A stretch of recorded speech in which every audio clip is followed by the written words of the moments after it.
नमस्कार दोस्तों, portfolio stock में आपका हार्दिक स्वागत है। पिछली वीडियो में आपने देखा पैसे को निवेश कहाँ करना है, टर्म इंश्योरेंस कैसा लेना है, पॉलिसी कैसी लेनी है, किससे लेनी है। आज मैं आपको इस वीडियो में बताऊंगा। आपने सुना होगा पैसा सब कुछ नहीं होता। ऐसा वही बोलता है जिसके पास अकूत धन है या जो तपस्वी है। पैसा सब कुछ नहीं है, पर पैसे के बिना भी कुछ नहीं है। जब व्यक्ति कमाने की शुरुआत करता है, अपने कार्यालय के लोगों को देखता है, पड़ोसियों को देखता है, मित्रों को देखता है।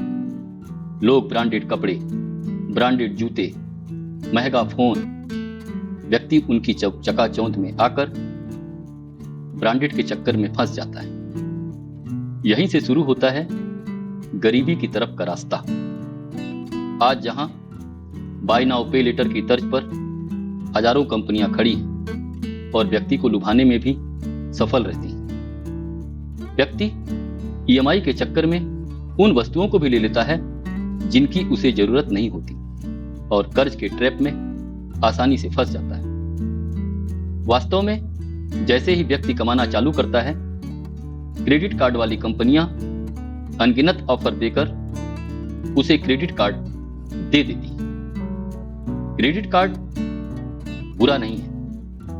यदि बुद्धिमानी पूर्वक उपयोग किया जाए तो यह बहुत अच्छा साधन है, पर प्रारंभ में लोगों को पता ही नहीं चलता है और वे इसके ट्रैप में फंसते जाते हैं और कहीं कहीं तो 24% से लेकर 60% तक राशि वसूली जाती है और व्यक्ति का बजट बिगड़ जाता है। एक कर्ज को चुकाने के लिए दूसरा कर्ज लेना पड़ता है और दूसरे कर्ज को चुकाने के लिए तीसरा कर्ज, और एक कर्ज को लेने के लिए दूसरा कर्ज लेना पड़ता है। वास्तव में हमारे देश में पैसे कमाने के तरीके सिखाए जाते हैं। लोगों को ये तो पता रहता है बड़े होकर हमें नौकरी करना है या व्यापार करना है, पर उन्हें पैसे को कैसे संभालना है, पैसे को कैसे निवेश करना है, यह कहीं पर नहीं बताया जाता।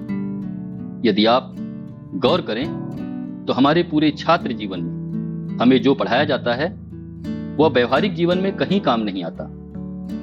जैसे इस देश में पहले राष्ट्रपति का नाम, देश की सबसे बड़ी नदी का नाम, ऐसे ही अनगिनत प्रश्न। जब हम 20, 25 या 30 वर्ष में पैसे कमाना प्रारंभ करते हैं, तब इस मामले में हमें कोई ज्ञान नहीं रहता और ज्यादातर पैसे हमारे बिना किसी उद्देश्य के खर्च हो जाते हैं।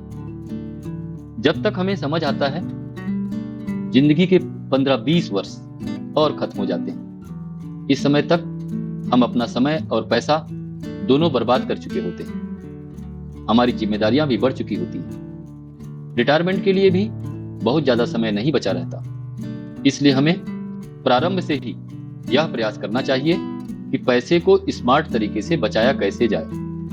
पैसे बचाना जितना आसान लगता है, वास्तव में उतना आसान नहीं है, पर नामुमकिन भी नहीं है। पैसे बचाने के लिए पहले अपनी सोच को बदलना होगा। नहीं तो जैसे आप 1 तारीख को वेतन मिलता है और महीने की आखिरी तारीख को समाप्त हो जाता है, हमें पता ही नहीं चलता कि पैसा आखिर गया कहां। कई लोग ऐसे होते हैं जिनकी नौकरी 20 से 25 वर्ष हो जाती है, पर ना तो उनके पास कोई इमरजेंसी फंड होता है और ना ही बचत। बस वे 1 तारीख को वेतन लेते हैं और महीने की आखिरी तारीख को सब खत्म। इसके लिए एक कहावत, money saved is money earn, अर्थात बचाया गया पैसा कमाया हुआ पैसा है। इस कहावत का अर्थ है कि जो पैसा आप खर्च नहीं करते वह उतना ही मूल्यवान है जितना कि नया पैसा कमाना।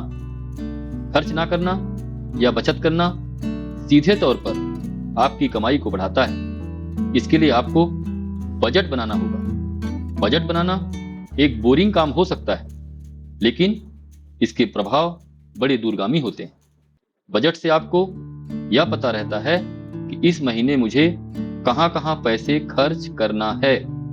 पैसे का हिसाब अलग अलग व्यक्तियों द्वारा अलग अलग तरीके से बताया गया है, पर 50, 20, 20, 10 का फार्मूला सभी के लिए सही बैठता है। यहाँ पूरे वेतन का या व्यवसाय का 50%, 20%, 20% एवं 10%, अर्थात वेतन का 50% उन जगहों पर खर्च किया जाना चाहिए जिनके बिना हमारा काम नहीं हो पाएगा, अर्थात बेसिक जरूरतें जैसे मकान का किराया, बिजली का बिल, बच्चों की स्कूल फीस, महीने का राशन एवं अन्य ऐसे खर्च जिनके बिना हमारा काम नहीं चल पाता। अगला 20% आपको अपनी चाहत पूरी करने हेतु जैसे कहीं बाहर डिनर करना है या अन्य शौक, क्योंकि शौक भी आदमी को पूरे करते रहना चाहिए। किसी को पता नहीं होता जिंदगी कितने दिनों की है। शौक भी उतना ही जरूरी है जितने अन्य काम। अगला 20% आपके लिए बहुत महत्वपूर्ण है। यह होता है बचत या निवेश। आपकी सैलरी चाहे 10,000 हो चाहे 10 लाख, दोनों के लिए 20% अलग अलग राशि हो सकती है, पर यह आदत यदि आपने कम वेतन में नहीं डाली तो आप कितना वेतन भी पाओगे, आदत नहीं बन पाएगी। यदि आप कम वेतन में बचत सीख गए, धीरे धीरे आपकी आदत बन जाएगा और आपको कंपाउंडिंग इंटरेस्ट से इतना फायदा होगा कि आप बहुत कम समय में ही धनवान बन जाएंगे। आखिरी का 10% उन कामों के लिए है जो अचानक आ जाते हैं, अर्थात कोई इमरजेंसी, कोई मेहमान, कोई बीमारी आदि आदि। आप इस फार्मूले को जिंदगी में अपनाते हैं, बजट बनाते हैं तो आपकी आदत में शामिल हो जाएगा। बजट बनाने से आपकी आय और व्यय का लेखा जोखा होगा और आपकी बचत निरंतर बढ़ती जाएगी और कंपाउंडिंग इंटरेस्ट के जादू से आप धनवान बन जाएंगे। बैंक में बचत से पहले आपको सोच में परिवर्तन लाना होगा। पहले आप बचत के लिए मन बनाएंगे और वैसा ही करेंगे। रातों रात अमीर बनने का सपना छोड़ दीजिए। उन लोगों से बचिए जो ऐसे सपने दिखाते हैं। आपको मैं अपने करीबी मित्र की एक रियल स्टोरी शेयर कर रहा हूं जिसने मुझे अंदर तक झकझोर दिया। मेरे एक मित्र हैं अशोक कुमार। पिछले वर्ष खाद्य विभाग से रिटायर हुए। रिटायरमेंट में उन्हें लगभग 1 करोड़ की बड़ी राशि प्राप्त हुई थी। उनका सपना था रिटायरमेंट के बाद पेंशन और जमा धन से बुढ़ापा बड़ी आसानी से कट जाएगा। बच्चों पर बोझ भी नहीं बनेंगे, बल्कि थोड़ी बहुत उनकी मदद करेंगे। जिंदगी भर काम किया, अब पोते पोतियों के साथ खूब मस्ती करेंगे, सैर करेंगे, सवेरे शाम भगवान की पूजा करेंगे और जाने क्या क्या। उन्होंने अपने रिटायरमेंट के पैसे को पोस्ट ऑफिस, म्यूचुअल फंड और बैंक में रखा था, जहां से उन्हें 7 से 10% वार्षिक ब्याज मिल रहा था। वे बड़े खुश थे। उनका जीवन बड़े मजे से कट रहा था। पेंशन और मासिक आय योजना से उन्हें अच्छा पैसा मिल जा रहा था। एक दिन उनके मित्र मनोज कुमार उनसे मिलने आए।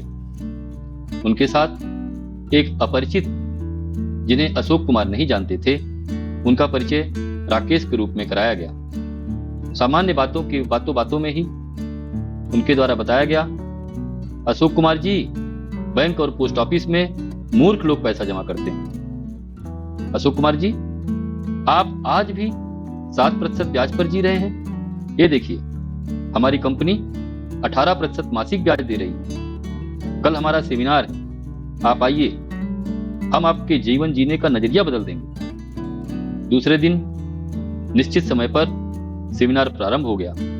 वहां चाय, नाश्ता, टाई पहने लोग को देखकर अशोक कुमार को यह प्रोग्राम बहुत प्रभावित किया। उन्हें कई लोग मिले जो इस कंपनी से सालों से जुड़े हैं और प्रसन्न हैं। घर आते ही पत्नी को प्लान के बारे में बताया। पत्नी को अच्छा तो नहीं लगा, पर उन्होंने कहा, देख लीजिए, आप मुझसे ज्यादा अच्छा करेंगे। दूसरे दिन अशोक कुमार को कंपनी कार्यालय का विजिट भी करा दिया गया और वहां के मैनेजर से अशोक कुमार जी इतने प्रभावित हुए, तत्काल 60 लाख का चेक साइन करके दे दिया। अगले महीने से जहां पहले उन्हें 38,000 रुपए मिलते थे, अब 90,000 रुपए मिलने लगे। अशोक कुमार का जीवन बड़े मजे से कटने लगा।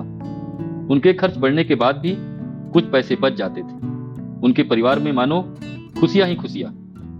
पैसे भी बिना एक दिन विलंब किए हुए खाते में आ जाते थे। 6 महीना बिल्कुल समय पर पैसे मिले, पर 7वें महीने जब 1 सप्ताह तक पैसे नहीं आए, तब अशोक कुमार को चिंता हुई।